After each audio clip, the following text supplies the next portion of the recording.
Hey guys, what's up? It's Alex here. Today we're here in more F1 2001 career mode, and I've got to say, I did do qualifying, but I just spun literally on like every single lap I did, and I was like, oh, I really can't be bothered to keep doing this, so I just ended qualifying. I'm starting last. Hopefully you guys don't really mind that, and it should be a nice challenge here in Imola. And here we are, lights are out, and away we go from last place on the grid.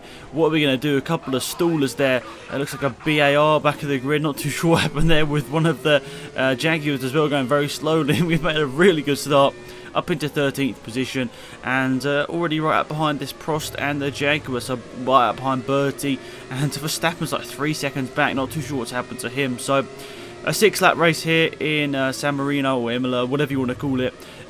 This is not really one of my favourite tracks. I'm not going to lie guys, one of my tracks where I'm literally just pretty bad at, and I'm not going to lie about that. I don't drive it that often, so I don't really sort of have that sort of knowledge of the track and exact braking points and everything. So really, it's a track where I'm going to struggle, and as you guys are going to see throughout this race, I do kind of ended up making sort of mistakes in my braking points quite a bit. And you saw the Jaguar there going and pulling off to the side of the road, so we're up to 11th already. And yeah, so overall the first lap hasn't been too bad, has it? Not too bad whatsoever. And I don't know what happens there. That happened like 3 or 4 times throughout this race. I'm like, why does my car sort of, like, I'm steering, but it sort of drifts out and over the grass. So I guess I'm going to have to learn this if I do a second season of the career mode about where the exact braking points are. But this is a bit embarrassing. I could have thought a little bit better on the first lap. The tyres are going to be cold, the brakes are going to be cold, everything's going to be a lot harder to actually get the car slowed down. It's going to be a lot harder to slow the car down. And this is the version of Imola where they've got this sort of chicane in it. I think they had like the straight, and then they went to the chicane, and now they're back to the straight, sort of on this main section here. And we get past Bertie there, a little bit of a squeeze, but we're not going to worry about that too much. But 11th place after 1 lap isn't really too bad. Oh, the Jordans pulled off to the side of the road there, so not good for the Jordan team. It looked like my teammate had done a good job in qualifying there. John Lacey had a good time in quali, but he's dropping down the order, and I guess he'd retired. I'm not too sure whether it just spun or something, but he was at the side of the track, and I assumed he's retired from the race. So pretty impressive start in all realities there, up into P9. If you said that I was going to get to P9 after the first like 1.5 laps, I would have took that, because I'm not going to lie, I was doing terribly in qualifying. As I said, spinning and going off the track on every single lap. And I did qualify last. I had a really slow time, and this was the first sort of major mistake of the race there, going very sideways. And I do manage to keep ahead of Frentzen, who was probably a bit scared to overtake me after I was spinning in the middle of the track here. And this chicane here, I don't know how fast do you take that chicane? I'm not too sure. So I was a bit sort of like, you know, I wasn't going 100% through that chicane because I didn't want to end up cutting it and like gaining lots of time from it. But once again, just a bit too late on the brakes. Not as bad this time, but it ended up being worse because I ended up going spin on the grass, and takes the car forever, literally, to get back onto the track here. And then once you get back onto the tarmac, the revs die down, and it's just really, really slow. So look at that, 1 spin, and I'm down to 13th. Great, I know, but as I've said already in this series, guys, you guys are going to have to just let me get used to this game a little bit. And if I'm still doing this in like episode like sort of 7, 8 onwards, you can start having a go at me. But the first sort of little bit, just give me a chance. And yeah, so 13th, still not too bad. But look at that, another stupid mistake. Carrying too much speed into the corner, tried to turn into the corner and try and correct it, and going across the gravel. I think you guys are going to see a trend throughout this race about what's happening. I just don't suit this track whatsoever, guys. I mean, I don't want to sit here and practice, I said, for ages and ages, because I was literally, partly I wouldn't have the time to actually record these episodes if I practiced for so long, and also the fact that I just don't really enjoy practicing forever and ever, because I just want to have fun here, and hopefully you guys understand that I'm not here to be super serious, be the best driver in the world. I'm just here to have fun, and hopefully, guys, that's why you enjoy the videos, because I enjoy making them. And here we are, Heidfeld in 13th. Heidfeld, as I said in the last episode, a very consistent driver throughout his Formula 1 career. I'm not too sure, but I think he finished like, I think it was like 30 races. I could be wrong, you guys can tell me in the comments, but I think he finished like 30 races in a row without retiring. He was like super consistent, and he was the person you want to go to if you want a consistent driver. And look at that, I didn't learn, did I? The last 2 laps, I was too fast into there, and yeah, again, I'm too fast into that corner. Right, so I think this point in the race I'm sort of thinking, yeah, I think I might need to brake a little bit earlier for that corner. Hopefully that's going to sort of, be acknowledged for the next lap here as we go for a move around the outside of Heidfeld.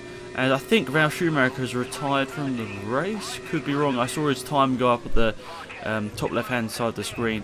Is that a blown-up engine there? It's Fisichella, is it? No, Fisichella's the car in front of us. I'm wondering who that car at the side of the track was. A bit confused.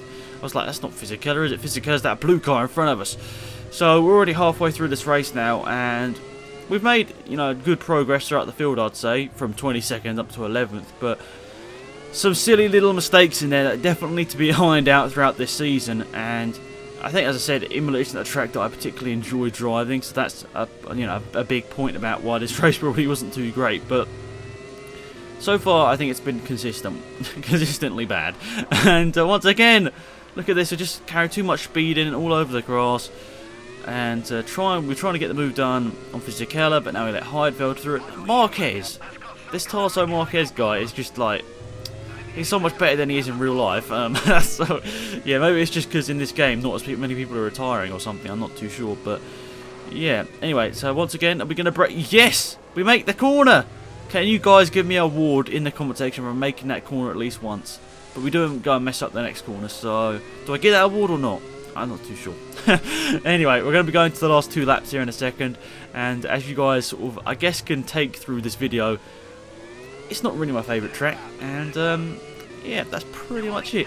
So Fisichella in front of us now, and we're up to P9 because more cars have retired, and at this point I'm like, wow, we could actually get some points here. At the rate cars are retiring, we might be able to get into the points. And I was like, wow, after all of this race has gone, like how badly this race has really been, we might actually end up in the points. And I keep hearing over the radio, people have got problems, I'm like, wow, this race couldn't have gone much better for me in the aspect of cars retiring. And got Fisichella in front of us, which we hopefully can get past. Fisichella, actually, I think he ended up driving for Jordan in 2003, 2002 or 2003. I think he ended up driving for Jordan for a little bit.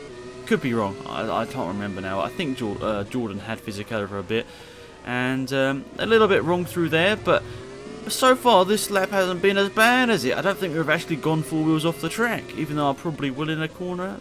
No, we actually get that one done well, so that's good. Fisichella right in front of us. We might have a small chance at points. We're going to be going on to the last lap in a minute here, and there is that just very small chance. If enough cars retire, we're going to be looking at some points, and I'm not even going to talk about it. Heidfeld gets past. He's briefly in 9th place before we manage to get around the outside of him once again. I think sometimes the AI actually do crack under pressure, which I think is pretty cool. Something that doesn't really happen in F1 2014 or any of the Codemasters games. The drivers don't really crack under pressure, and I think in this game, if you go for a move down the inside of a car, for example, and then you don't get the moves done. Like the other AI cars, like sometimes a bit twitchy on the corner and sometimes half spins it. And I like that. I do like this game quite a bit. Not the fact that I'm not very, that good at it or whatever, but I'm pretty bad at it. But overall, I just enjoy this game. It's a nice sort of breath of fresh air in a way. It's different to Championship Edition. It's different to F1 2014, and I think it's just nice to drive. So there we are. We're ahead of Fisichella now. We finally get that move done, and up into P8. So still 2 places away from points, and Frentzen in front of us here. Oh no, it's Verstappen. Verstappen was in the points. Jos Verstappen was in the points, and he has retired from the race. And look at that, P7. 1 more place and we could get points. And you can see, that's why I'm sort of going 100% through these corners now. I'm like, we've got a chance at points. You think, if I didn't go off the track so many times in this race, I could have honestly ended up in like 4th place here. And you'll see at the end of the race how close I was actually to 4th place. As Hakkinen goes and wins the race, as Michael Schumacher had retired for the first time this season. Michael Schumacher has retired, and pushing a bit too much into these final couple of turns. We cross the line in 7th, 24 seconds behind the leader. I've got to say, a pretty fun race in all sort of aspects. Looking back at it, it wasn't the best race in terms of driving, but I still think it was a good race, and hopefully it was fun to watch. That's all that really matters at the end of the day, guys. As long as you guys enjoyed it, that is what really this video should be there for. So Hakkinen wins by a very small margin by the looks of it over Coulthard, and a heck of a lot of retirements throughout this race. We're going to see in a second here what the results actually ended up looking like. So yeah, only 12 cars actually finished. I think that pretty much sums up how that race went. Irvine and Villeneuve looks like they both stalled at the start and retired. Jaguar had a terrible day, didn't they? 20th and 21st, but 7th place, not too bad. And yeah, still there in the standings, which is good. But I think Coulthard got past us in that race. So yeah, that's it guys. Thanks again for watching. I appreciate it. And until next time, it's been Alex Brownie. Goodbye.